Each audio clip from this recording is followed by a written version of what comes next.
ನಮಸ್ಕಾರ. Doctor S Raghavendra ಗೌಡರು, ರಾಜ್ಯಾಧ್ಯಕ್ಷರು, ಸುವರ್ಣ ಕರ್ನಾಟಕ ರಕ್ಷಣಾ ಸೇನೆ.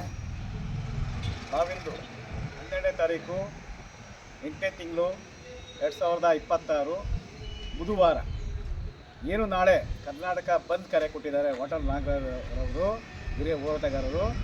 ಕರ್ನಾಟಕ ಬಂದ್ ಮಾಡೋ ಉದ್ದೇಶ ಏನಪ್ಪ ಅಂದರೆ, ಕರ್ನಾಟಕ ರಾಜ್ಯದ ಸಂಸದರು, ರಾಜ್ಯ ಸರ್ಕಾರ ಗಮನ ಹರಿಸ್ಬೇಕು, ಹಾಗೂ ಕೇಂದ್ರ ಸರ್ಕಾರ ಕೂಡ ಗಮನ ಹರಿಸ್ಬೇಕಂತೇಳಿ ಏನು ನಮ್ಮ ಕಾವೇರಿ ನೀರಿನ ವಿಚಾರವಾಗಿ ಕೇಂದ್ರ ಸರ್ಕಾರ ಹಾಗೂ ಏನು ಕಾವೇರಿ ನೀರು ನಿರ್ವಹಣಾ ಪ್ರಾಧಿಕಾರವು ಆದೇಶ ಮಾಡಿದೆ, ಅದರ ವಿರುದ್ಧ. ಯಾಕೆಂದರೆ ಅವೈಜ್ಞಾನಿಕವಾಗಿ ಅವರು ಆದೇಶ ಮಾಡಿದ್ದಾರೆ.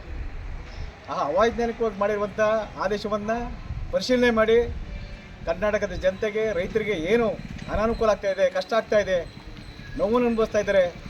ಇವತ್ತಿನ ದಿನ ಈ ಒಂದು ವಿಚಾರವಾಗಿ ಕರ್ನಾಟಕ ಸಂಪೂರ್ಣ ಬಂದ್ ಏನು ಕರೆ ಕೊಟ್ಟಿದ್ವಿ, ನಾಳೆ 13ರಂದು ಗುರುವಾರ ನಾವು ಕೂಡ ಹಾಸನ ಜಿಲ್ಲೆ, ಹಾಸನ ಹಾಗೂ ಮಡಿಕೇರಿ ರಸ್ತೆ ಬಂದ್ ಮಾಡೋ ಮುಖಾಂತರ ಸಾಂಕೇತಿಕವಾಗಿ ರಾಜ್ಯ ಸರ್ಕಾರ, ಕೇಂದ್ರ ಸರ್ಕಾರ ಗಮನಕ್ಕೆ ಹೋಗಿ ಈ ಕಾವೇರಿ ನೀರಿನ ವಿಚಾರವಾಗಿ ನಮಗಾಗಿರುವ ಅನಾನುಕೂಲ, ಅನ್ಯಾಯ, ಅವೈಜ್ಞಾನಿಕ ಆದೇಶ, ಇದರ ವಿರುದ್ಧ ಗಮನ ಸೆಳೀಬೇಕಂತೇಳಿ ನಾಳೆ ಸುವರ್ಣ ಕರ್ನಾಟಕ ರಕ್ಷಣಾ ಸೇನೆ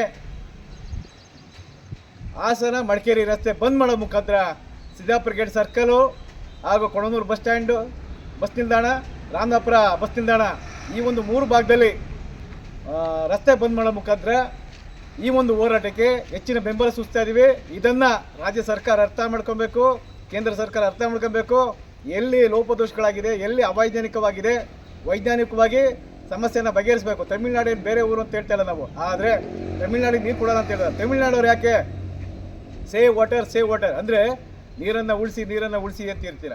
ನೀರು ಉಳಿಬೇಕು, ಹಸಿರೇ ಉಸಿರು ಅಂತೇಳಿ ಗಿಡ ಮರಗಳು ಏನು ಬೆಳಿಬೇಕು, ನಮ್ಮ ರಾಜ್ಯದಲ್ಲಿ ನಾವು ಚೆನ್ನಾಗಿರಬೇಕು, ನಮ್ಮ ರಾಜ್ಯದ ಜನತೆಗೆ ಮೊದಲು ಆದ್ಯತೆ ಸಿಗಬೇಕಂತೇಳಿ ಈ ಒಂದು ಹೋರಾಟ ಮಾಡ್ತಾ ಇದ್ದೀವಿ. ತಮಿಳ್ನಾಡವರು ಡ್ಯಾಮ್ ಕಟ್ಕೊಳ್ಳಲ್ಲ, ಇಷ್ಟ ಬಂದಾಗ ನೀರು ಬಿಟ್ಬಿಡ್ತಾರೆ ಸಮುದ್ರಕ್ಕೆ.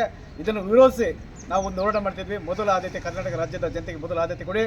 ನಮಗೆ ಚೆನ್ನಾಗಿದ್ದಾಗ ಅವ್ರಿಗೂ ಕೊಡ್ಬೋದು, ಅವ್ರಿಗೆ ಕೊಡಬೇಕು ಅಂತ ಆದೇಶ ಮಾಡಿದ ತಪ್ಪಲ್ಲ, ಆದರೆ ಮಿತಿ ಒಂದು ಇರಬೇಕು. ಹೀಗಾಗಿ ಈ ಒಂದು ವಿಚಾರವಾಗಿ ಸುವರ್ಣ ಕರ್ನಾಟಕ ರಕ್ಷಣಾ ಸೇನೆ ನಾಳೆ 13 ಗುರುವಾರ ಕರ್ನಾಟಕ ಬಂದ್ಗೆ ಸುವರ್ಣ ಕರ್ನಾಟಕ ರಕ್ಷಣಾ ಸೇನೆ ಈ ಒಂದು ಭಾಗದಲ್ಲಿ ಹೆಚ್ಚಿನ ರೀತಿಯಲ್ಲಿ ಬಂದ್ ಮಾಡೋ ಮುಖಾಂತರ ಈ ಹೋರಾಟಕ್ಕೆ ಒಂದು ಬೆಂಬಲ ಸೂಚಿಸ್ತಾ ಇದ್ದೀವಿ. ರಾಜ್ಯ ಸರ್ಕಾರ ಗಮನ ಹರಿಸಿ ಈ ಒಂದು ನ್ಯಾಯ ಸಿಗಬೇಕು ಅಂತೇಳಿ ಈ ಒಂದು ಸಮಿತಿ ಹೇಳ್ತಾ ಮತ್ತೆ ಮುಕ್ತಾಯ ಮಾಡ್ತೀನಿ. ನಮಸ್ಕಾರ.